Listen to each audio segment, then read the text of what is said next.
Today we take a look at the police investigation into Jeffrey Epstein. We'll meet Police Chief Michael Reiter and Detective Joe Recarey and hear more graphic accounts from some of Epstein's teenage victims. We'll discuss Epstein's defense team and the shady way the state attorney's office and even the FBI handled the case and the charges against old Egg Dick. I'm Mike. I'm Ian. And I'm Dave. If you thought this pedo fuck was a piece of shit in part 2, stick around. You'll be throwing up your cool down beer by the end of part 3. This is Necronomipod. Sources tell News Channel 5 that Kenneth Starr, now a top lawyer in Los Angeles, will arrive here tomorrow morning. Reclusive billionaire Jeffrey Epstein, once labeled one of New York's most eligible bachelors, was investigated by the Palm Beach police for months. The police conclusion: Epstein's Palm Beach mansion was a revolving door for women, and in some cases girls as young as 16 hired to give Epstein massages. In some cases, the report says, the massages led to sex, that according to a voluminous probable cause affidavit. The Palm Beach police chief protested vigorously when the state attorney's office, citing racy suggestive websites created by some of the girls, charged Epstein with a misdemeanor, solicitation of prostitution. So it's another dark day here in the Cool Down Media studio.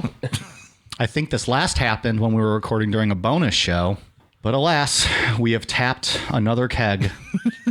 Didn't we play taps or something like that? Yeah. Well, I think we did. I didn't think it was quite fitting to play for a show when we're going to get into some serious shit. We don't need to be getting all serious with that, but Fair enough. of course it happens just before we start recording too.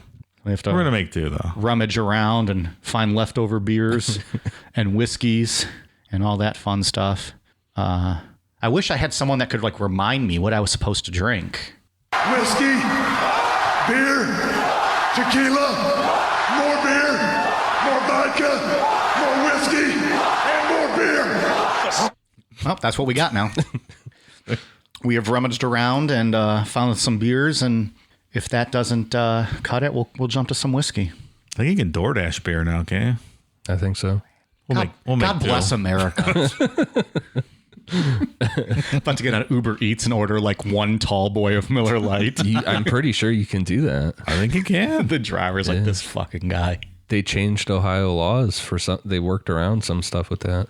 No, they're actually just changing it again. You can get actual booze delivered. Really? Yeah, instead of just beer. Man. Great times we're living in. Can you, Dave, so can you put in like a special request on Uber and be like, I only want delivered Eagle Rare. Yeah. Do not show up if you don't get it. The fucking driver's driving, what, Kentucky or wherever you get that shit. You have to drive down to the actual distillery to get that. It is the best. It's my favorite. It's good. It's my favorite. It's a good, cheaper end Oh, well, look at this bourbon, guy. but it's delicious. Throwing cheap around over here. It's like $30 a bottle. Well, it tastes like a million. I agree. It's very tasty. You know what the best part of all this is, Dave? What's that, Mike? We finished the high life.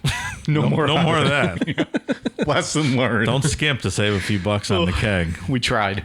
We tried to love it. You just can't. You That is can't. not a class beer.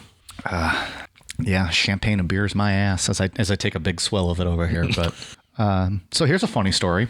I live about, I don't know, several houses down. He's already laughing. Several houses down from Dave. And I walk to his house on nights we record because I usually get here a little earlier than Ian, who drives on over and joins us. And then Ian's kind enough to drive me home at the end of the night. And I left my house a little later this evening, and I'm walking in the street because there's no sidewalks yet in our neighborhood.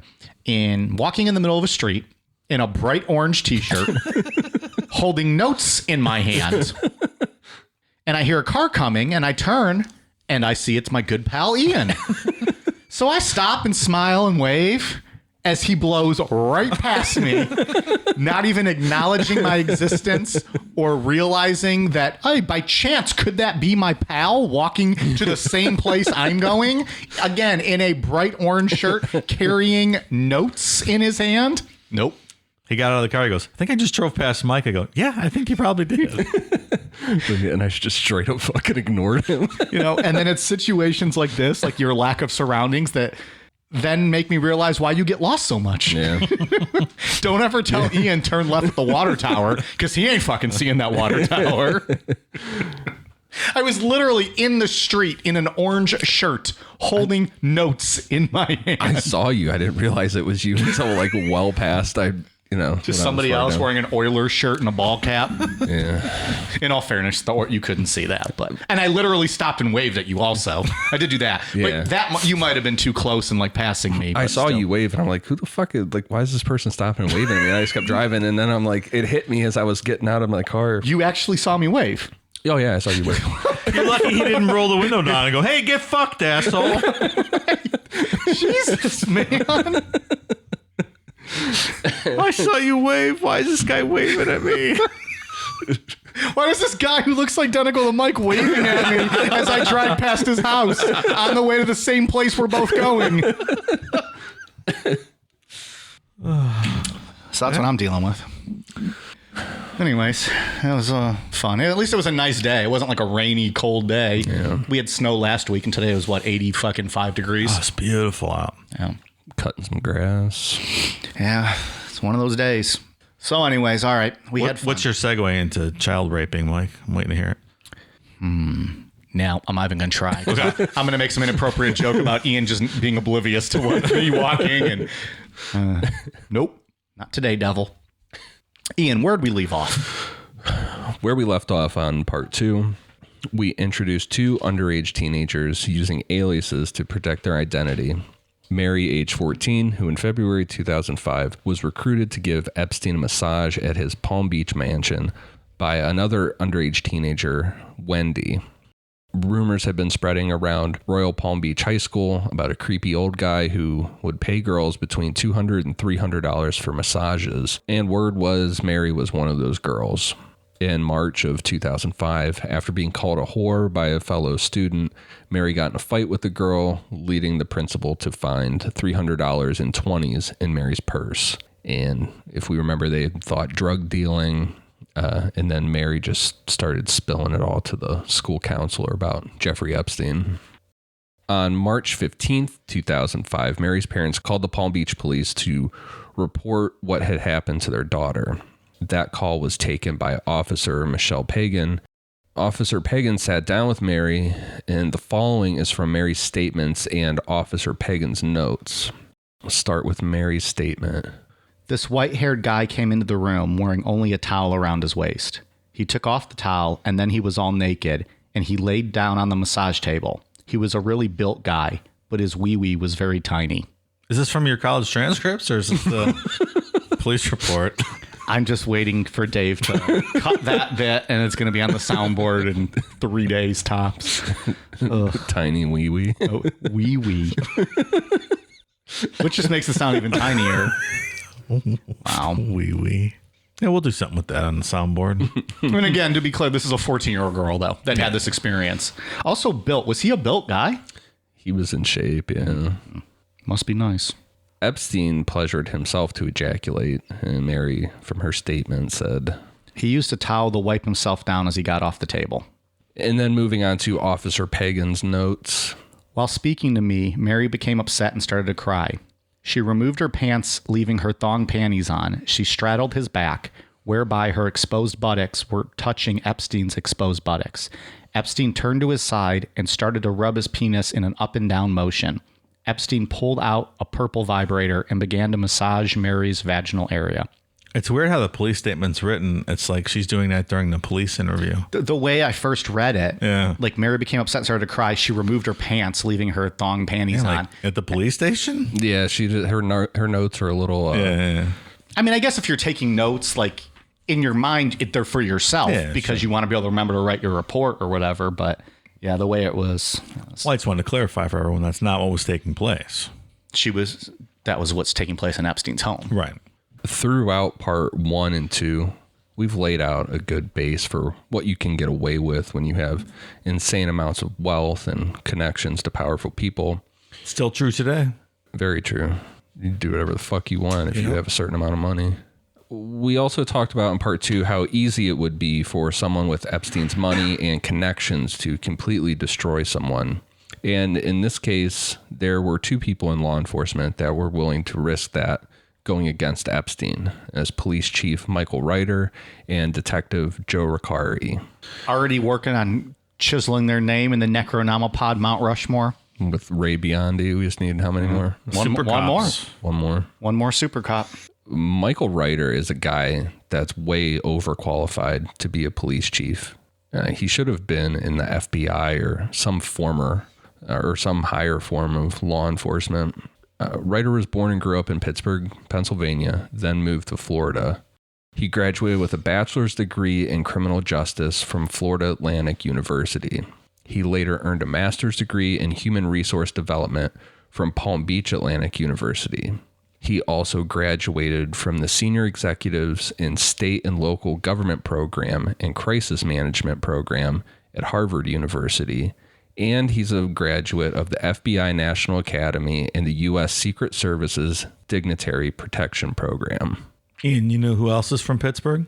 Who's that? A shitty football team named the Steelers. It's funny. He talks a lot. He's in that Netflix documentary a lot. When Angie and I were watching it, we're like, he's not from Florida. He's got to be from Pittsburgh or something down that way. Was he saying yuns and yins? And was he eating shitty pizza that was only partially cooked? And then when I bought the book and I was reading about him and it said Pittsburgh, I'm like, yeah, that makes sense. They can spot each other, these guys. Yin should really try this pizza. It's not cooked at all. It's so good. They eat pizza with the cheese falling off while slugging a Yingling. There's nothing wrong with Yingling. I like Yingling. Yingling light, I like. I do not like regular Yingling. No? I don't know why. I just don't love the taste. But Yingling light I can do. Yeah, you didn't used to be able to get Yingling in Ohio, so it was always a thing if someone was going to Pennsylvania. Hey, pick me up a case of Yingling. Right. You know, the second they had it in a distributor in Ohio, I never bought it again. You're like, this is terrible. I don't know what I was talking about all these years.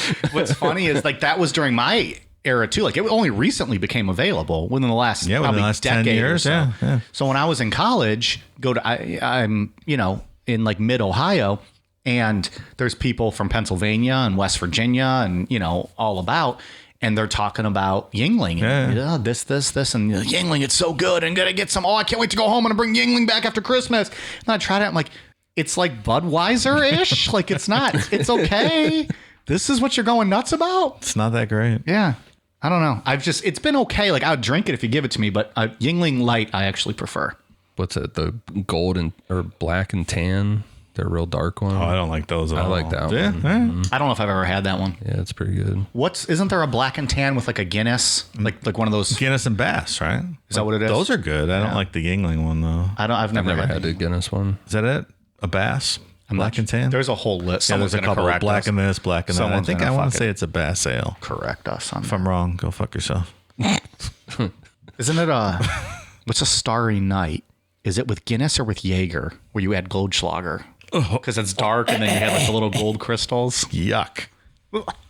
Jaeger and Goldschlager? It could be in a Guinness. I can't remember. Either way, I wouldn't drink that either. Does not sound good. No. I do love Guinness. I don't necessarily love when it's mixed with things. I like Guinness a lot too. Yeah, it's not terrible. Big fan. Okay. Getting to Detective Joe Recarey, he has since passed away. He was born in Queens, New York, and eventually ended up on the Palm Beach police force. A quote from his obituary: was one of the most decorated police officers in the history of the department, with more than 150 commendations, 11 Officer of the Month awards, and a 2013 Palm Beach Police Foundation Officer of the Year award. It's impressive. Both of these guys have quite the damn resume. Yeah, especially Reiter. When I read all his stuff, I'm like, yeah, how the fuck? Why is this guy a police chief? But he was trained for everything else. Yeah, he just, according to stuff I read, he just liked being kind of low in there with the community the in Florida. And Reiter already had Epstein on his radar, as knowing Epstein was a very wealthy and powerful person, but feeling like something was off about him. In 2004, officers on Reiter's force had relayed to him complaints that they were getting from people who lived in Epstein's neighborhood about young girls coming and going late at night and hanging around by Epstein's gated entrance. Reiter had officers go investigate it, but at the time they found no evidence of underage girls going to Epstein's. In his deposition regarding some of the stuff, he said they thought it could be, easily be some type of prostitution going on. He was like, but we're not gonna, waste resources to go stake out this guy's house. Yeah. Unless we have proof, something saying like underage girls or something like that. Still would think Epstein might be a little more cautious, try to blend in more. Bunch of young girls like outside your gate in the middle of the night. It doesn't sound great. No. It sounds like a great idea. It's just that arrogance, though. Yeah. What's everyone going to do? Yeah. Like if you saw his neighborhood, they show it or look at pictures, it's really secluded. Like the houses are like his had these big like bushes, shrubs, I don't know, whatever, but like huge ones. It's all really like sealed off from each other's house. So yeah, having young girls just hanging out by the street is going to stick out like a sore thumb. Right. Dope. Around the time the complaints came in, Epstein went to the police department to personally donate $90,000 to Reiter for whatever the department needed. So he just walked in, went to Reiter's office, and handed him a check for $90,000. Reiter noted that he felt something was off about Epstein, and the young woman with Epstein raised his suspicions. That young woman was Nadia Marchenkova, age 19 at the time. We talked about her in part 1 as one of the people in Epstein's inner circle. This is the woman that Epstein was accused of purchasing when she was 15 years old from Czechoslovakia. The first thing Reiter noticed was that Epstein didn't introduce Nadia to him. Like basically she didn't exist. And then he noticed something was off about her body language. That she stood really still, didn't really move much, and looked straight down at the ground, never made eye contact, never said a word, anything. Fits the profile. I have no doubt that you can buy 15-year-old girls to, in different places in the world. Sure. Yeah. In certain countries. Yeah. Also, show note, Czechoslovakia doesn't exist anymore. Can confirm. I still want the audience to think that we didn't know that because they're going to be emailing us and telling us that. So, you mean the same group of people that don't know that Australia is a continent, Dave? I don't think so. No one's emailing us about geography.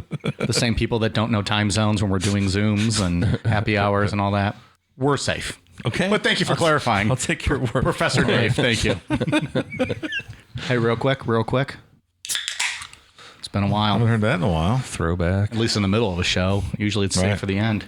It's the Czech Republic and Slovakia. Two different Oh, countries okay. now. I was wondering. I was like, well, wait, he said they broke. It's not it's broken up, but what does it become? I thought you just meant like Germany and Italy. I thought that was usually the former Czechoslovakia. Thank you for the education, though. Anytime. The more you know. I mean, all those boundaries they drew in after World War I when that made up those countries that weren't really full of the same kinds of ethnic groups proved to be problematic later, I think. You don't say. I'm sorry. We can go back to the story now. If you want to give us a whole history on Europe, we'll sit here and listen if you'd like. People want to know. So Reiter had this bad feeling about Epstein since 2004. Now he's got this written statement from Mary about, what happened to her. So with Mary's statement, Reiter instructed Officer Pagan to set up a phone call between Mary and Wendy. Since Wendy recruited Mary, the thought was to see if Wendy would arrange for Mary to visit Epstein again. This is a transcript from the phone call. I'm going to read Wendy and Dave's going to read Mary so people know what the hell's going on. Hey, what's up? Nothing. I talked to Jeffrey and I'm going to his house tomorrow morning. I'm going to set something up for you. Cool. Like, what do you think? I don't know. I'm going to talk to him tomorrow morning when I go to his house about it. How much would I get paid? Talk to him. I'll talk to him tomorrow and then I'll bring you in the next day. You can talk to him about it. I don't know. You're going to have to talk to him about it. I mean, I don't really work for him like that. I just bring girls to him and they work for him. You can ask him like, what can I do to make more money? The more you do, the more you get paid. Do you want me to bring my sister for you so that we can get paid more or something? Well, yeah, that's what I'm saying. I'm working tomorrow and me and him are going to put a schedule together for you and your sister. So I'll call you tomorrow when I leave Jeffrey with a schedule. Okay. Well, I don't have a phone. So if you guys call me, I'd have to know what time so I could get the phone. Okay, I'll leave you a message. That's fine. I'll leave you a message. Bring your sister, huh? Yikes. How old's her sister? I think younger than her, so Man. if I'm correct. So, I mean, right off the bat, that's pretty damning. Yeah. Right? I mean, you would consider that pretty damning. That's not great. That would land one of us in jail. For a long time. Sure. Yeah. With this, Reiter launched a full-scale investigation into Epstein. First, to surveil his mansion and collect Epstein's trash for evidence. It didn't take long for detectives to find a piece of paper in Epstein's garbage that had both Mary and Wendy's name written on it. From there, Reiter needed to start building a case and specifically find more victims. Back in 2004, we talked about there were the complaints of young girls coming and going from Epstein's. And in Wendy's phone call with Mary, she said her job was to bring girls to Epstein. So he's like, there has to, obviously there's more victims out there. Right. In the beginning of September of 2005, Epstein called Reiter to ask him if they had purchased the firearm simulator they needed with the $90,000 donation he gave. Number one, Reiter never told Epstein what they were using that money for. So, huge red flag. Reiter told Epstein they were still looking into which one to buy, and Epstein told him, well, if you end up needing more money, to let him know that he would pay for the whole thing. So now Reiter knows that Epstein knows that there's an investigation into him. So in his mind, he's like, got to move quick and do everything by the book. So this guy can't come back with powerful lawyers and squash the whole thing. Yeah. So did he have a mole in the police department? He had someone that was giving him updates? That's what you likely. Yeah. Because there was people that had said that he had bragged multiple times saying like, I own the Palm Beach Police Department and stuff. Not Reiter, motherfucker. What you own is an egg dick. Yep. The tiny, what was it? Tiny wee wee. Yep. Egg dick. Thus far, it's been called tiny. It's been called a wee wee. It's been called an egg dick. It's been called deformed. That is not something that I want my name attached to ever. Also, the pedophilia. Well, yeah, there's that. Yeah, sure. Just the term wee wee, it puts in perspective of the girl's age. Oh yeah, in my mind, absolutely. You know, and I don't think we talked about it, but the book Filthy Rich that I read for a lot of this stuff, that one really lays out like right in the beginning Mary's age. Like it talks about her bedroom and talks about how there's teenager stuff, but it's like the in between kid and teenager phase where she still has stuffed animals. Yeah. Listening to Britney Spears, like it really paints the picture for that this is a kid that has zero experience with this kind of stuff. Worse. Because, grown-ups don't listen to Britney Spears. Is that what you meant? Yeah. I think I texted you after I read that part explaining it. I'm like, well, not, the first thing I thought was this 14-year-old girl and Mike listen to the same music. I don't believe I've actually listened to Britney Spears in about 20 years. Really? Yeah. You haven't listened to a single song? Oh, I mean, some of the old classic hits, but of course, everyone loves those. Yeah. I mean, she's literally the greatest female pop artist of all time, as voted by Rolling Stone magazine, by GQ magazine, Playboy magazine, Billboards magazine, myself. We've all agreed that she's the greatest female pop artist of all time. Well, you can look it up. It's all there. Okay. It's on our Wikipedia page. Just give me 10 minutes. So on September 11th, 2005, a teenager named Allison, which is an alias, at the time she was 18, was pulled over by police and she had marijuana on her. The officer put her in cuffs, and when she was in the backseat of the car, she started telling him that in exchange for not getting in trouble for the weed, she knows all about a guy in Palm Beach paying high school girls for sex. And she's one of the girls. She had been going to Epstein since she was between 15 and 16 years old. According to how the report and everything goes down, is this cop was like, didn't know that this investigation was happening. So it's like, what the fuck is this girl talking about, But once Reiter heard about it, he and Recarey went through all the garbage or all the trash they had been taking from Epstein's house. And sure enough, Allison's name and cell phone number were on some of the papers found in the trash. Well, that's a good bit of corroboration. Yeah. Also, why is a young girl getting put in handcuffs for having weed? Just stop. Florida. Ridiculous. He's a little fired up over there. The words handcuffs and weed should not be in the same sentence. Well, unless you're pre-gaming with some weed and then you just handcuff your lady to the bedpost and you're having a fun night. Well, all right. I mean, that's how I did it in college, right? That's how everyone does it. Is that how you did your single weed? We would do a weed and then we would handcuff each other and take turns and yeah, the end. Then I'd run. If we got low or felt like we were, sobering up, I'd run out back to like the woods and I'd pick some more weeds and then we'd come back in and we would light them and smoke them and. Oh, so you're smoking like dandelions and stuff. That's a weed. Yeah. It is legitimately a weed. Am I wrong? I got like a blunt. There's like that yellow flower hanging out of the end. I'm sitting there like I'm like fucking Snoop Dogg. So Detective Recarey interviewed Allison, and this next part is from his report. And this is the stuff that was put into, like all these long quotes that you're going to read, Mike. This is all from the probable cause affidavit that was filed to arrest Jeffrey Epstein. Allison stated that during her many visits, a routine was established between her and Epstein. She would enter the house and get naked in the bedroom. He would then start with a back massage. Epstein would roll onto his back, allow her to massage his chest area. Allison stated that Epstein would then begin to masturbate himself, at the same time would insert his fingers in her vagina and masturbate her with his fingers. Allison explained Epstein would continue this process until he ejaculated. He would then utilize a vibrator/massager on her vagina until Allison climaxed. Allison advised that during her frequent visits, Epstein asked for her real age, and Allison stated she was 16. Epstein advised her not to tell anyone her real age. Allison advised that things escalated within the home as Epstein would instruct and pay Allison to have intercourse with his female friend, Nadia Marchenkova. Allison explained that intercourse included using strap-on dildos, large rubber penises, and other devices Epstein had at his disposal.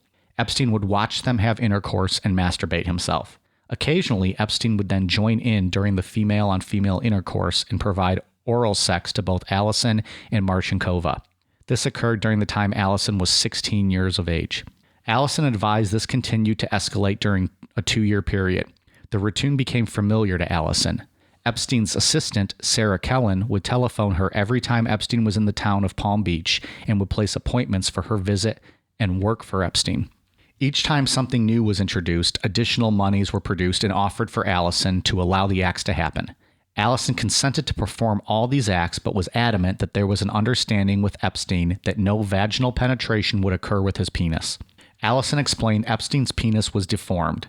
She explained that his penis was oval-shaped.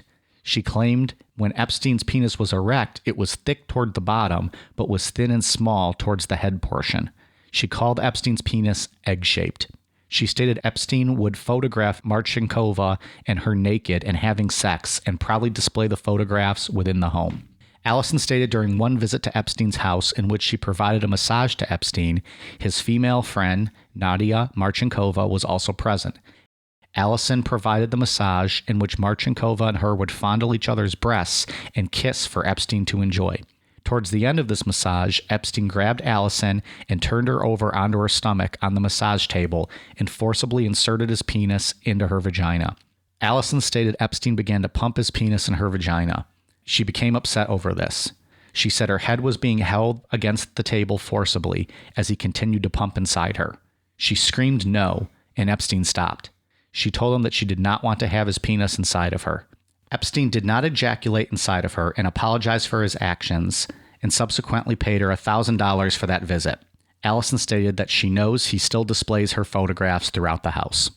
I don't get why kids, like you can, when you have all that money, you can get girls all day, every day to do that. Not, some dudes, I guess. Or you think it's because of his weird cock that like adult women would be like, fuck is that? And more kids weren't going to say anything? Is there some of that in here, maybe? I don't know. That's like $1 million question, right? Like, why does that happen? Is it the power of it? Is it that he's turned on by kids' bodies? Yeah. Is it the fact that he just likes that he can get away with it, so that turns him on? Is it all the above? So strange. It's very strange because some of them, like, they really, really look like kids. Mm-hmm. Like, you can tell, like, right off the bat. It's not like some of these girls, it's not like teenagers that could pass for being 18 or something. Yeah. Like a lot of them, they look like 14-year-old kids. This was the part, this was one of the, that report was something that shocked me. I didn't realize like how deep some of this went and how, I guess, Sounds graphic like it was. Well, and yeah, just that impulse, like she's doing exactly what you wanted her to do, but all of a sudden you just turn her over, flip her on the bed, and you just rape her. It sounds like Just there's like that. so many other of these girls too. Who knows how many there are. Yeah, how many others didn't say no or didn't, cry out and just took it? What creep. This was a huge development in the case. Reiter and Recarey had been working around the clock, talking to these teenagers and young women, building basically what would end up being a pyramid scheme of Epstein raping and sexually assaulting underage girls. All of this was statutory rape and sexual trafficking of minors. But now with Allison's statement, they had a forcible rape where Epstein had inserted himself into a minor. It is a pyramid scheme, isn't it? It's really strange. It's 100% a pyramid scheme, and we'll talk about it later. He would just get these girls to recruit other girls, and it just went and went and went. How far it went out, who knows? Some kind of network the guy's building there. Did you know if you stand Epstein's cock on the vernal equinox, it'll stand up on its end? Just like an egg. Is that like an old science experiment? Something like that. On the spring equinox, the egg should stand straight up on its end. I wonder if his, well... So I thought maybe his did too. Never mind. It's ridiculous. In the probable cause affidavit that they would later present as evidence to arrest Epstein, Reiter and Recarey also included Wendy in the statement. And according to Recarey's report, it said, Approximately 2 years ago, just after she turned 17 years of age, Wendy was approached by a friend named Molly at the Canopy Beach Resort in Riviera Beach. Wendy was asked if she wanted to make money. She was told she would have to provide a massage and she could make $200. Wendy thought about the offer and agreed to meet with Jeffrey. Molly, whose last name is unknown, and Tony, whose also his last name is unknown, picked Wendy up and she was taken to Epstein's house. Upon her arrival to the house, she was introduced to Epstein in the kitchen of the house. She was also introduced to a white female known to her as Sarah Kellen. She was led upstairs to the main bedroom, known to her as Jeff Epstein's bedroom. That's NASCAR Sarah, right, Mike? That is the Sarah Kellen who married former NASCAR driver. Sarah arranged the massage table and covered the table with a sheet. She brought out the massage oils and laid them next to the massage bed. Sarah then left the room and informed Wendy Jeff would be in a minute. Jeff entered the room wearing only a towel. He removed the towel and laid nude on the massage table. He laid on the table on his stomach and picked a massage oil for Wendy to rub on him. I asked how he tried to touch her. Wendy stated that Epstein grabbed her buttocks and she felt uncomfortable. Wendy stated she performed the massage naked. At the conclusion of the massage, Epstein paid Wendy $200. Question. Should a guy with this much money have paid people maybe a little better? the number is very strange. It's always $200, no matter what. No matter what they do, pretty much. I mean, I'm guessing the guy who's raping underage girls, like, just isn't thinking, like, oh, what can financially help them or what would be better? I'm just thinking maybe they'd be more prone to keep their mouth shut if they were making, I don't know, a little bit 14 larger. years old, $200? I guess, yeah. He also preyed on all lower income girls that For came $200 is going to be a lot of money. Yeah. all lower income girls, you know, a lot of them came from broken homes, drug issues. He wasn't going out and doing this to, I don't know. Maybe paying them more too makes them more prone to get caught. Too much flash. You know, like that scene in Goodfellas when they pull off that big heist and then they're showing up with new Cadillacs and fur coats and De Niro gets all pissed. Like, what? You can't be showing this off. Yeah. Like the one girl got caught with. Yeah, that actually happened, right? Yeah, with Mary. $200. And, you know, if she's rolling around with $1,000, now it becomes an even bigger issue. That's a good point. I don't know. I feel like I'm making excuses now for this guy. Like, that's not what I'm trying to do, but I think some of it kind of goes along with serial killers, how serial killers a lot of times just target prostitutes because no one's gonna think twice about if they go missing. Yeah. If one of these girls went to the police, You know, they have a not great record with the police. They have drug issues and stuff. Police are gonna be like, yeah, okay. Yeah. So you've been going to this multi-million-dollar mansion, and like just the credibility wouldn't be there. I think that was part of his plan. Well, that's a great point. After the massage, Epstein stated to Wendy that he understood she was not comfortable, but he would pay her if she brought over some girls. He told her the younger the better. Wendy stated she once tried to bring a 23-year-old female, and Epstein stated that the female was too old. Wendy stated that in total, she only remembers 6 girls that she brought to see Epstein. Each time she was paid $200. Wendy said at the time she brought these girls to Epstein's house, they were all 14 to 16 years of age. Yeah, you get yourself indicted for trafficking, doing that kind of shit. There's an interview in one of her later interviews with the police. They're like, just so you know, you've implicated yourself in this crime. And my opinion of her is she's a victim just as much as everybody else. Right. Yeah. She was brought in underage. It's the same thing with that Nadia. What did we say her last name was? Marchenkova. Yeah. She was 19, right? Yeah, and I know in part 1 I said I don't understand how these women aren't in prison. I was speaking about Sarah Kellen and Nadia. Mm-hmm. I kind of backtracked on that thought a little bit as I was writing this one, because if the allegations are true and she was purchased at 15 years old and brought over here, she's just as much of a victim as anybody else too. So what's she gonna do if she says, yeah, like this whole thing with that Allison girl, if she's like, yeah, I'm not doing that, Jeffrey's like, yeah, well, I fucking own you, so you are. Yeah, I literally purchased you. Yeah. It's just like the girl in Nexium who was bringing people into the branding cult, where, you know, she was the initial victim herself, but she almost got charged in that whole thing for trafficking. Who was that again? That wasn't the actress, was it? The actress's daughter. Yeah. Her name escapes me right now, but... Just fucking knee pads. That's all I think about when I think of Next. It's a fucking goofy ass photo, and how the fuck that guy got so many girls. And then when you do look like that and you are able to get those girls, how you can treat them like that. I feel like this is it's a gray area. You know what I mean? Like the law, What do you mean? With Wendy, that she could be easily indicted for trafficking. Yeah, like, I mean, It's a gray area in my mind. Like, I get what the law says, but in my mind, I'm like, well, she doesn't know what she's doing. Right. You know, she's making money. She's trying to help her friends make money, and that you're going to do things that you don't maybe like doing, but you get paid well. And, you know, I don't know. Well, the cops are just going to use it as leverage. Right. India Oxenberg, that's what I was thinking of. It just came to me. That is not at all who I was thinking about. Who's the big time celebrity that got involved in Allison Mack. That's who I was thinking of. She's going to go to prison eventually. Yeah. She's done. She's going bye-bye. Right. That's why when you guys said, like, oh, she's innocent, I was like, wait a minute. No, that's not who I'm thinking of. Allison Mack, yeah. Reiter and Recarey were able to get statements from 5 victims and 17 witnesses with the exact story. They were paid $200 for each girl they recruited, $200 for a massage that involved sexual assault of a minor, and more money if they were willing to take that sexual assault further.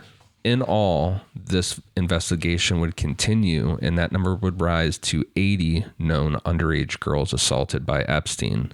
But for the probable cause affidavit, it was 5 victims, 17 witnesses.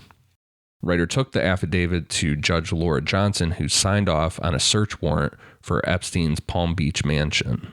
At this point in our story, there seems to be a large number of corroborating witnesses and evidence, and things look bad for Jeffrey at this point. And we'll get to that next week. Stay tuned after this ad where Dave tells you the complete history of Czechoslovakia. We'll be right back. Is there something interfering with your happiness? Something keeping you from achieving your 2020 goals? Let's face it, these are certainly trying times. From being cooped up inside your home to wondering how you're going to pay next month's bills, we're all experiencing some form of stress or strain on our mental health. And for that, BetterHelp is here for us. BetterHelp is an online mental health provider that will assess your needs and match you up with your own licensed professional therapist. The best part? No waiting rooms. That's a pretty big deal if you're as impatient as I am.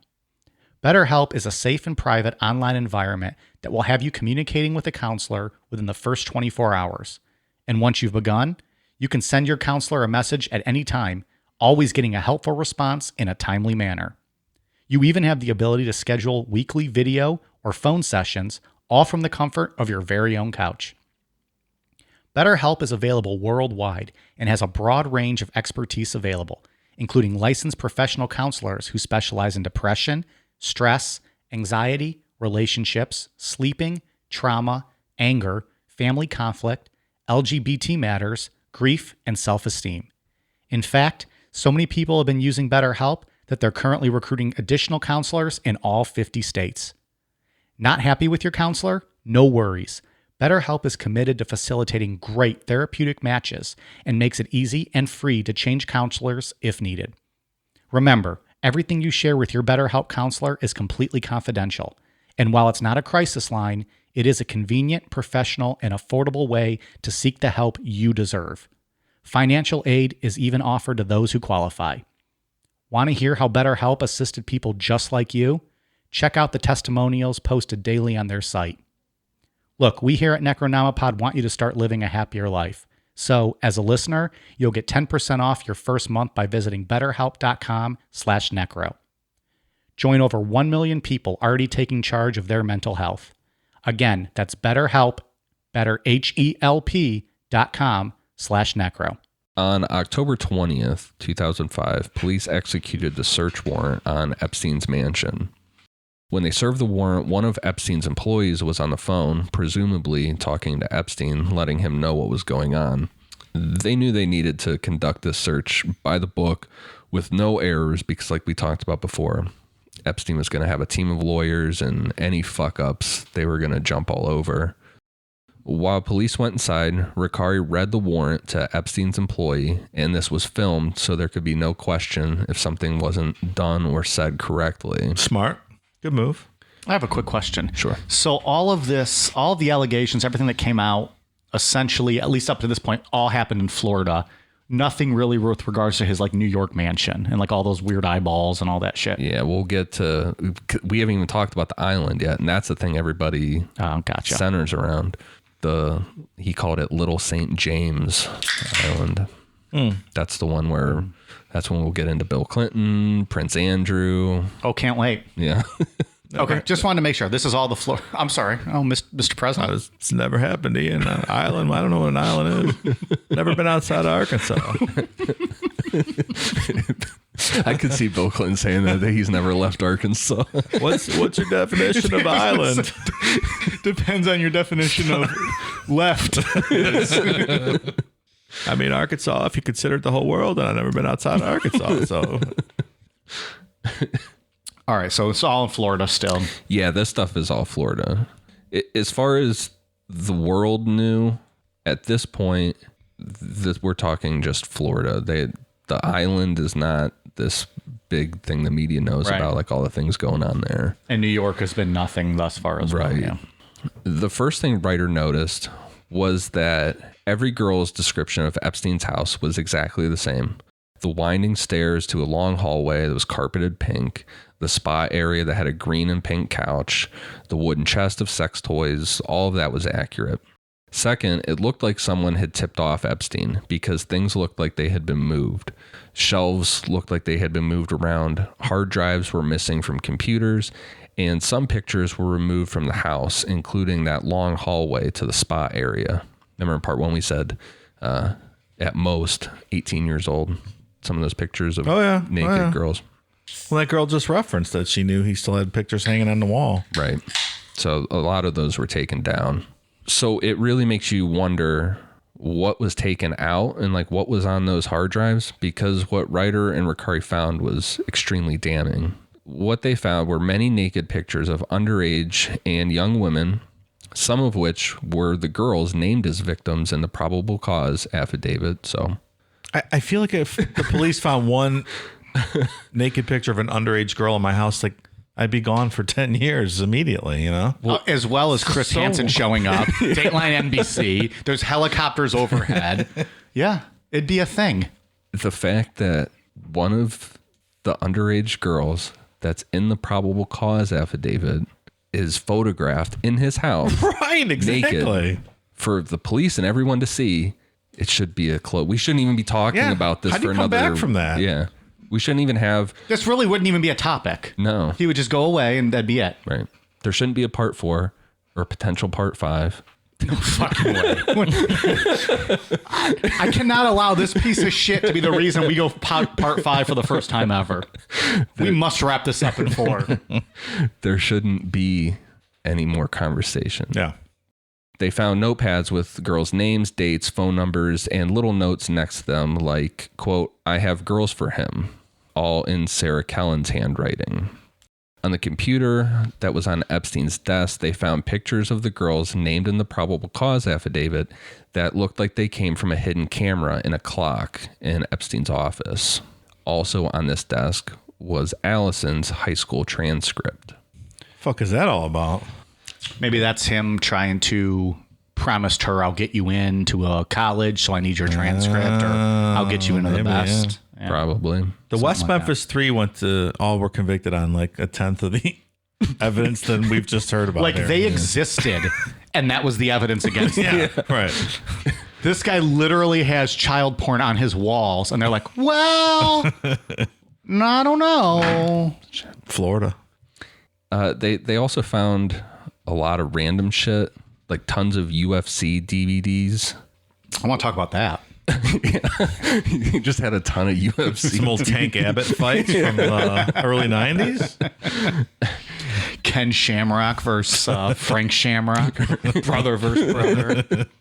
Dan Severn in there just choking people out. He had a lot of B-list movies, books on like sexual books on like slaves, like master and slave type stuff. Probably some egg cookbooks. A lot of ones that really involve like massaging the egg. That's nope. I regret that instantly. a lot of peach flavored stuff, like peach lube, peach everything. Lots of peach stuff in that spa room. Yeah, and a lot of penis and vagina shaped soaps everywhere. Okay, there probably is a good market for like sex shaped soaps. No, I feel like that's something. I mean, I wouldn't buy it, but yeah, I guess. Yeah, I mean, it's out there. I mean, yeah, it's not my thing, but I'm not here to kink shame. I mean, unless you're fucking kids, then I'm going to kink shame you. Well, yeah. I mean, maybe like it would be like a funny gag gift or something. Yeah. Not for a billionaire just to be having. I mean, it's very weird given the fact that all the other evidence this guy has in his house. Yeah, that doesn't help his case. Wow. Penis soap, huh? All right. Yeah. At least you're clean. I don't know. Cleanliness is next to godliness, as I always say. So like stuff like this makes me think about randomly, like, okay, if the police just ever showed up at my house randomly with a search warrant, like what would they find? Because like then you're gonna like everything you find is gonna be investigated and it's gonna be overblown. What could they find in my house that's like the weirdest thing that like I would have like in my office or something like that? And I don't know. I have a 12-inch dragon dildo that somebody mailed us to the show, so they'd find that at my house. Yeah, see, you'd be in big trouble if there was ever some allegations made. I did not have a 12-inch so dragon. shout out to Bad Dragon dildos. Yep. Pretty durable. Hey, all right, man. Hey, that's fine. Yeah, I don't know. So like I think about that and I'm like, I don't know what it like. I don't know. I have a bunch of hand sanitizer in my desk drawer. Are people going to find that and be like, oh, he's using this to jerk off? And I don't know. Like Cleanest cock in town, this guy, huh? Look at these different scents. He loves it. Will they find a bunch of test drawings for your Amazon Necronomicon shirts that you designed? No, because literally first draft makes it, and that is it. Both of those shirts we released were literally me sitting there at my desk. You know, I think, you know, the one I had a couple 19 Crimes Cabernet in me, a couple glasses of 19 Crimes. Yeah. Oh, it was $10 at the gas station, Dave. Settle down, Pally. It's not that expensive. I do love 19 Crimes wine, though, for the record. That wine was committed more crimes than Epstein, apparently. Guiltier. Yeah. So I've been both times I've been buzzed. Like the first time I was trying to show you guys how I can't draw, and you're like, yeah, we're fucking using that. The second one, I was like, all right, let me try to do something here, and I drew our three faces, and I think that was the night I had, you know, a couple wines in me, and there you go. No, first take on both. That is 100% shoot truth. All right. I'm going to work on an Epstein penis egg shirt. I'll tell you the way to go, Dave. Hand draw it. People love that shit, apparently. Apparently they like to pretend like you're not a good artist, and it makes them buy more because they all pretend like my drawings aren't fantastic. People still don't know what's in that guy's hand in my first drawing. It's highly debated. I clearly knew over the internet. what I was trying to do, and then I saw people debating it, and it really cut me deep that people were like, oh, no, it's obviously this, and that's not what I was doing. It's clearly a tampon on fire that you're ashing, right? That's exactly it. I was trying to send a message. Like, it was like a feminism, like, I'm going to burn this tampon and fuck all those people who hate women. That's exactly what I was going for that night after 3 bottles of 19 Crimes. A burning tampon as a proof of my feminism. Success. Because I've been called a misogynist because of all my college nicknames. That's true. You have. People don't know those are well, it is what it is. So at this point in the story, it's January of 2006. Everything we've talked about, quote-wise, has been from that probable cause affidavit. And Reiter and Recarey were continuing to build that, so it was airtight to get Epstein arrested. And according to Reiter, Barry Krischer, the Palm Beach County state prosecutor, said this was looking like a slam dunk case, and they could probably put Epstein in jail for the rest of his life. And Seems pretty certain to me. I don't know. Evidence we've discussed. I feel like the 3 of us could try this case and get him locked up if you'd allow us to. We fucking walk in with like the 3 Stooges music playing in the background, and we'd still be able to wrap this shit up. Also at this time, Reiter and Recarey noticed that they were being followed by private investigators, which was something neither of them had ever heard of happening, where someone being investigated is investigating. That's fucking bold, man. To tail the police. It's just another form of bullying and intimidation, like flexing your financial muscle. Like, look what I can do. You're not that powerful. I'm investigating you. Why don't the cops just like arrest them for menacing? Yeah. Oh, you're gonna follow me? No, that's not gonna happen because I have handcuffs and a badge. Like there's another private investigator that got involved on the police's side, on the victim's side, and he's had done interviews, and he showed in pictures where one of Epstein's private investigators is harassing one of the victims, like sitting outside her house, and he just pulls his car right up to the guy, like right up in front of the guy's car, has his camera out, taking pictures of the private investigator. And Epstein must have paid this private investigator very well because he didn't fucking flinch at all. Just kept doing what he was doing, pointing a camera at this underage girl's house. And then there was investigating the investigators who were investigating the investigators who were investigating the cops. And it just goes on and on and on and on and on. And then Casey Anthony was acquitted.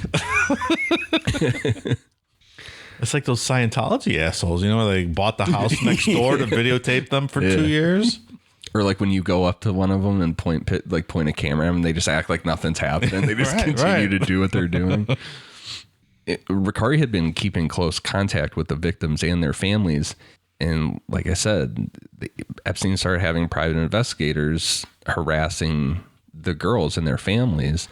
A private investigator urged Allison to stop helping police, that people who helped Epstein would be compensated and those who hurt him would be dealt with. Not the most upstanding private investigators. No.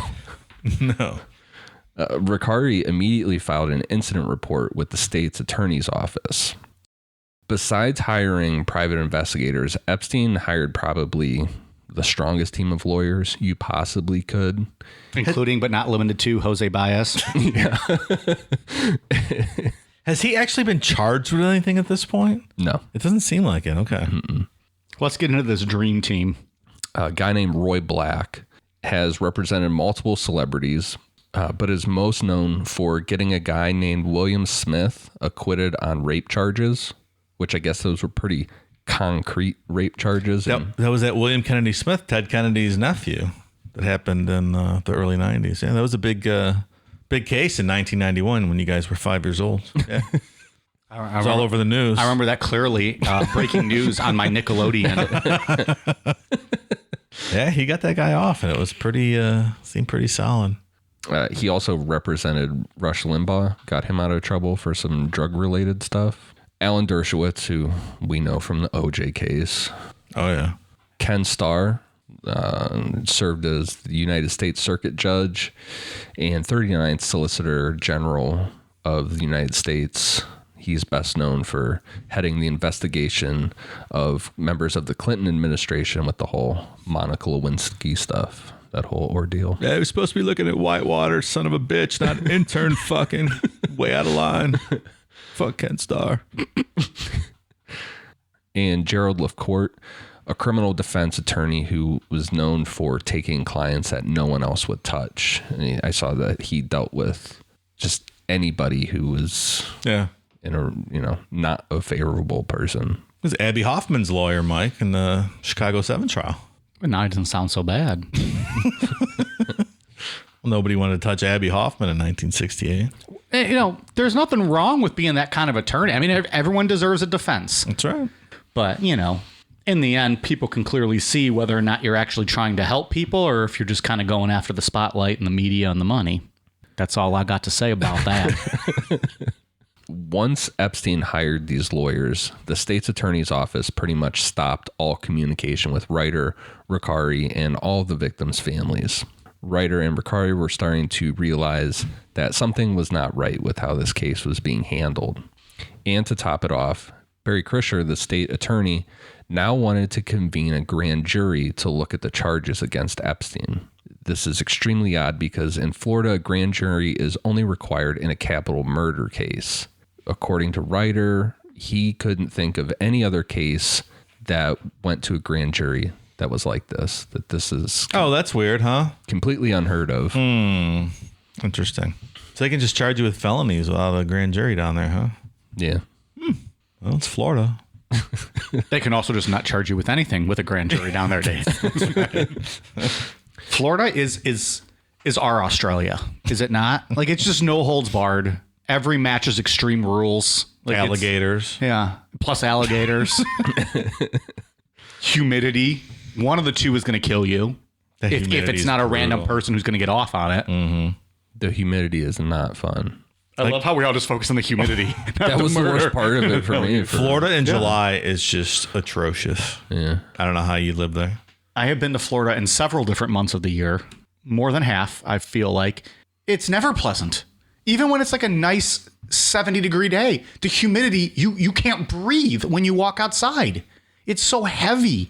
The air is just so thick. I don't love the humidity. You get out of the shower and you're still sweating.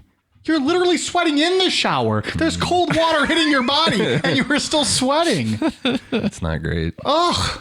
I know people's bodies can be trained for that stuff. I am not. Yeah. No, it wasn't for me when I was down there. There's a lot worse reasons to hate on the state of Florida. Humidity might be top of my list, but I understand that's not fair. Fair enough.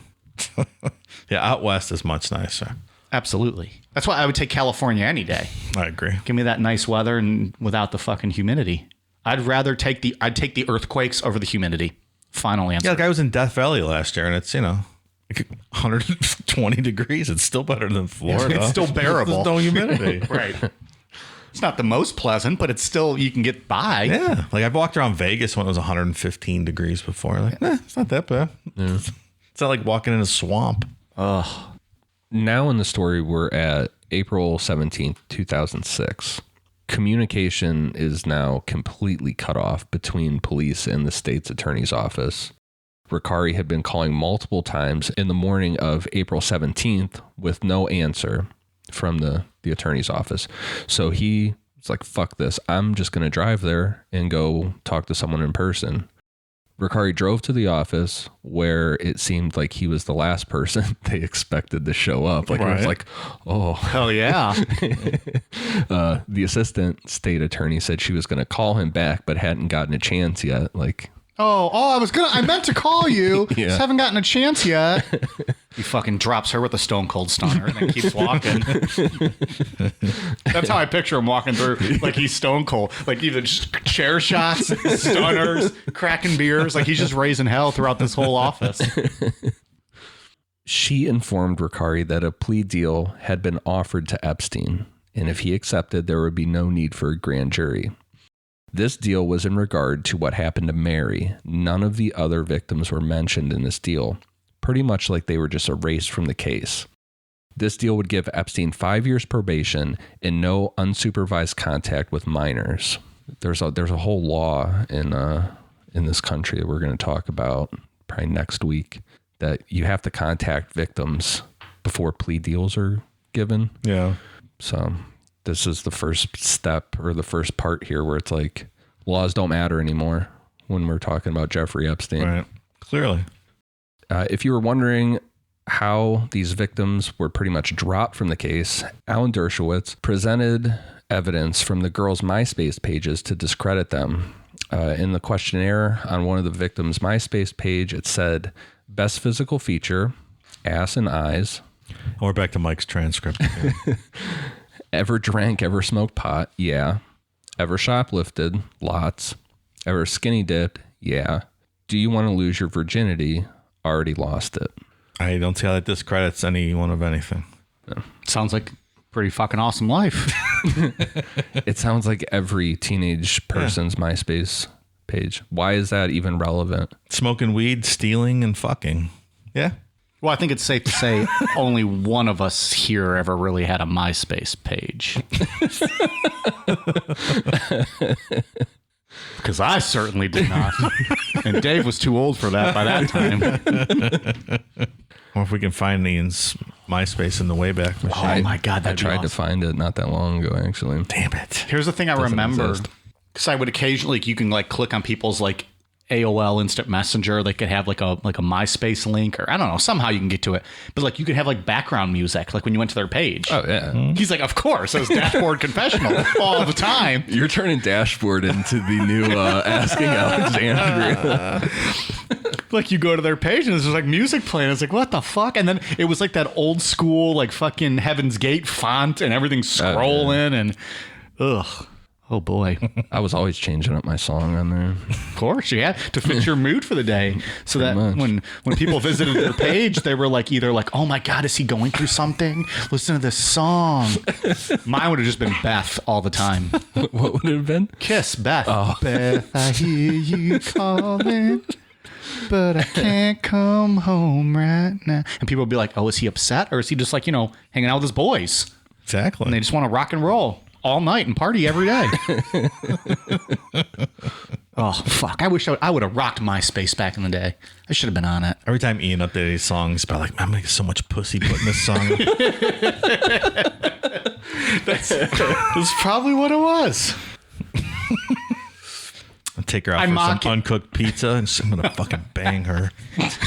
Well, Playing my Dashboard Confessional CD. in all fairness, where he grew up, that probably would have worked at big time, right? Like that. You all love that uncooked pizza. Yeah. He's like, he's like, yeah, that's enough. That's enough. Guys. You bust his ass all right to this research, and we just sit here and shit on him. I tried to find it not that long ago because I was looking for some band stuff from like right after high school that I did with one of my friends. Couldn't find any of it. It's all gone. So are they really just deleting MySpace pages? Is that? Yeah, it was all like I could get to the page, but nothing would load properly. None of the pictures or nothing would load. Just go to myspace.com/arrow through the heart 72. It's also not. Throw a couple X's in there. And Arrow through the heart XOXO XXX 72.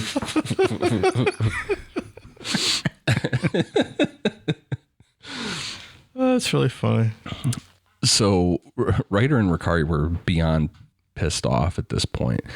I can't even imagine being in their position because it's like if you're a police officer that really holds up the law and you're a good police officer, this has to be like Oh, yeah. is my whole career just based off of a fucking lie? Like you can just do whatever you want? Be extremely disheartening. Yeah. Reiter took an unheard step in that on May 1st, 2006, he formally wrote a letter to the state's attorney's office requesting an arrest warrant for Epstein. Like basically, I want this fucking guy arrested. Yep. And the big one, that Barry Kersher recused himself from the case because he had obviously been compromised. The balls on this guy. Yeah. I fucking love it. Yeah. Good for him. And when he did this is when people started telling him to back off. People in higher circles of power. There, in one of his depositions, he doesn't name the politician, but he says a prominent Florida politician told him, you shouldn't invest this much time into this case, and kind of back off. And Reiter's like, you should stop talking to me now. Back away from me and stop talking. Wow, I wonder for him. I wonder who that was. Reiter is the one. No, it was Recarey that passed away. Yeah. Reiter was the chief of police. Let's get him on the show and so he can name names. Man, how do you talk to a man that badass? Yeah, sir. Yes, hello, sir. Ask you a question. You stood up to the state of Florida The whole fucking state, pretty much. and said, suck my dick. I'm not stopping. How I understand this going down is that Epstein didn't want that plea deal. Like, he thought he could do better or wanted better than that, which is pretty outrageous. 5 years probation for all that shit that they found. But a grand jury was convened. On June 28th, Mary, who at the time was 15 years old, was brought in front of the grand jury. She wasn't prepped by the state's attorney. In fact, she hadn't spoken to anyone from that office ever. Just like we brought up last week. Unbelievable. Yeah. Last week we talked about Stanley shit, saying that this is a child. Stanley from The Office. Yeah. This really, this really is a fucking child that was just thrown to the wolves and being questioned by Epstein's lawyers. Fucking Alan Dershowitz and Ken Starr are just tearing apart this 15-year-old girl, and she hasn't been prepped at all. Bringing up her MySpace page, all this stuff, making her look like this juvenile delinquent child that, how could you believe anything she says? Those two are pieces of shit. Ken Starr and Alan Dershowitz. Outrageous victim blaming here. Yeah. This grand jury came back with an even more lenient recommendation for charges than the original plea deal was. One felony count of soliciting prostitution with no mention of Mary being underage. Here's the thing with that is that under law, there is no such thing as an underage prostitute. That doesn't exist. Like, let's say that there's a 14-year-old girl working as a prostitute and you get caught paying for sex. It doesn't matter that she was technically working as a prostitute. You're going to jail for child trafficking. Yeah, absolutely. There is no such thing in this country as an underage prostitute. You're a trafficking victim. Exactly. Yeah. So Mary, in this plea deal, Mary is not a trafficking victim. She's not an underage victim. She is just labeled a prostitute. Part 3 of our series on Jeffrey Epstein is The Empire Strikes Back. Just so everyone's aware, doesn't get better from here on out. So The egg dick strikes back. your blood is just going to boil from here on out. And then we'll see you next week. I'm just letting you know right now. Reiter was officially at his ends with what to do because now laws were just flat out being ignored in order to give Epstein a more favorable deal. They're just making up shit at this point. So Reiter contacted the FBI to have them investigate what had been going on in this case, which went through federal prosecutor of the Southern District of Florida, Alex Acosta, who would later go on to be Trump's labor secretary, who will be talked a lot about in part 4. How about that? Reiter then hand-delivered a letter he wrote to each of the families, which was unprecedented, along with the language in the letter. One part that stood out to me is, quote, I do not feel that justice has been sufficiently served by the indictment that has been issued. Therefore, please know that this matter has been referred to the FBI to determine if violations of federal law have occurred. Motherfucker. He is throwing down. Yeah. I couldn't even... I'm sure it's happened before maybe, but for a police chief to go to multiple families with a letter, say, we failed you. Yeah. Justice was not served here. And I've passed it along to higher people.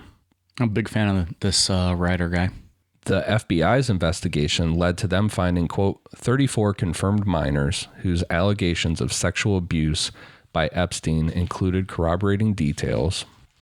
Also, allegations that 12-year-old triplets were flown in from France for Epstein's birthday and flown back the following day after being sexually abused by Epstein. It was alleged that young girls were recruited from Brazil and other South American countries, former Soviet countries, and Europe, and that Jean-Luc Brunel, MC2 modeling agency, was also supplying girls to Epstein. That was the one we talked about in part 1. That was his closest male friend. 12-year-olds. 12-year-olds. Triplets. Flown in for a night. Sexually abused, flown home. There's some text message evidence of this Jean-Luc Brunel and Epstein where it's like a very young girl.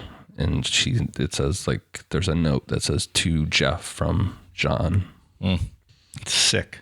Even with this and all the evidence provided by Reiter and Recarey, Alex Acosta, for whatever reason, didn't feel that this warranted federal charges. Instead, Epstein was given a non-prosecution agreement, which guaranteed he would not be prosecuted in the Southern District of Florida and allowed him to plead guilty to 1 count of soliciting prostitution and 1 count of procuring a minor for prostitution. This would require Epstein to serve 18 months in prison and register as a sex offender. In a more unbelievable part of the non-prosecution agreement, immunity for any potential co-conspirators was given. Like, that's not like why? He had no leverage against anything. Like, he wasn't giving up anyone. He had nothing to trade. It specifically names Sarah Kellen and Nadia Marchenkova, but it was that potential co-conspirators is even broader. It specifically named those two, but it says any potential co-conspirator, so anybody. It's a sweet deal for no apparent reasons other than he had something on somebody and whatever leverage behind the scene you're never going to know about. On September 24th, 2007, Epstein signed this deal. Yeah, I'm sure he fucking did. Dick. The victims were never notified that this deal was offered or signed. And that is where we will pick back up on part 4. I told you, listeners, this was Empire Strikes Back. Like, this isn't a great one. Yeah. You just read it, a lot of it, and it's like... It's unbelievable. Yeah. All of it. Yeah, it really is. Strangely, I'm hungry for eggs, though, at the end of this episode. Oh, yeah? You want a good hard-boiled egg? Or some scrambled? I think I do, yeah. Oh, okay. Hey, everyone's got their kink. I'm not kink shaming. And no talk of Ghislaine this week. Maybe next week. Ghislaine, sorry, not Ghislaine. Yeah, she was absent this week. Yeah, in part 4, we'll get into Epstein's sentencing for this, his experience in jail, and try to wrap it all up without doing a part 5. Boom. We'll see. What have been our 4 parts thus far? Jonestown, Scientology, and... Jonestown wasn't 4. It was 3. Was it? Yep. Scientology. Come on, Mike, you're better than that. Am I? Well, Have you listened to the trivia episodes? What was the other one? We did another 4-part one. Scientology. John Bonet. your favorite. Is that it, though? Mm-hmm. I thought there was another one recently. No. Okay. Yeah, I did like John Bonet. Oh, and this fucko now is going to join him. All right, Dave, what are your final thoughts on this one? I'm thoroughly disgusted, I have to say. I don't know. I have a hard time empathizing with these pedos, you know? Yeah, I agree. I don't know what the motivation or some people are just fucked up, I guess. There's just no answer for it, I suppose. I guess we'll see next week what how all this turns out. Or maybe in part 5. What about that, Ian? Yeah. He's committed to part 4 only. Yeah. I don't know. I'm not even going to We currently have our issue any promises anymore about anything. It's probably best. We currently have our entire schedule like through May listed out. He's going to blow it all up. He's going to, if we do a part 5, then it's just going to be like what, half of June's already booked then too, because then we're just booking everything back. Yeah. Yeah, because we're already into June now with some of what we tentatively have scheduled. The guy's a fucking pig. I mean, that's my final thought of the day. What do you make of the whole argument that pedophilia is a mental illness?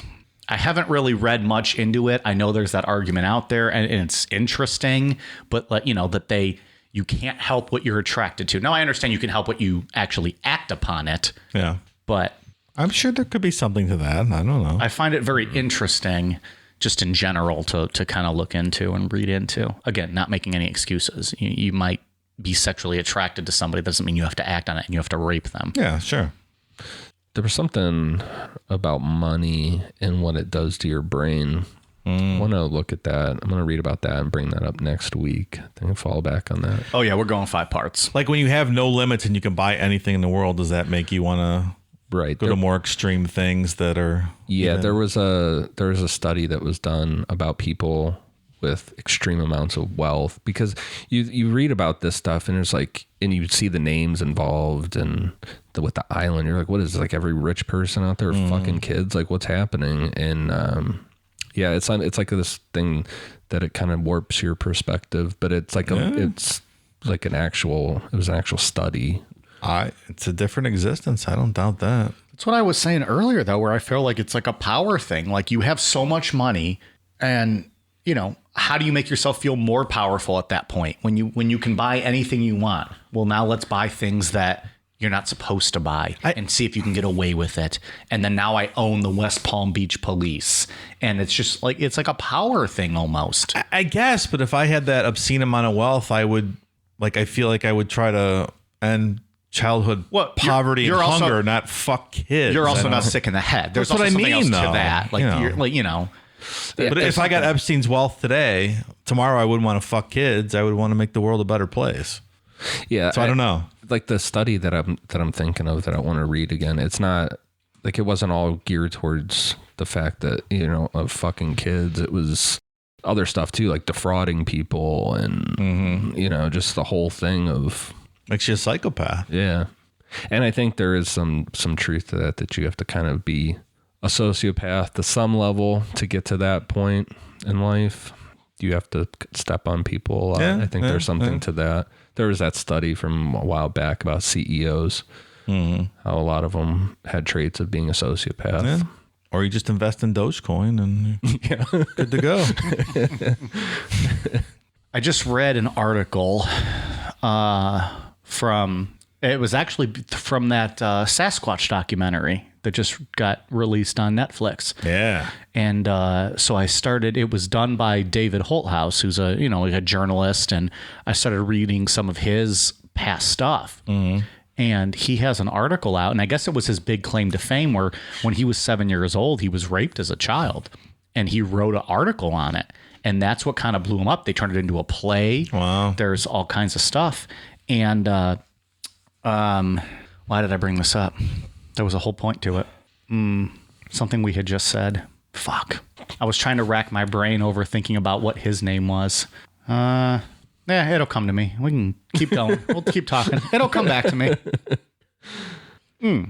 I'm sorry. So eventually, the whole article is a plot that he was going to kill the guy who raped him. He bought a gun illegally, had it all marked up so ballistics wouldn't work, couldn't be traced back to him. His plan, this is the article he wrote, and he was going to confront the guy who had raped him, he was 7 years old, and it was his parents were good friends with another couple, and they had a kid that was 10 years older than him, so he was 17, and that the 17-year-old raped him one night while they were playing in the basement. And this was like his parents trusted, they had gotten along for years, and he never told a single soul about this whole house. Yeah. So he had this plan. He was going to kill him. He stalked the guy. He knew his schedule. He was ready to kill him. Finally, not long before he was kind of getting ready to act on it, his mom called him and had found out about the rape. And that was what, from David's perspective, he didn't want it to get known because he didn't want to hurt his family and know that he had kept this secret.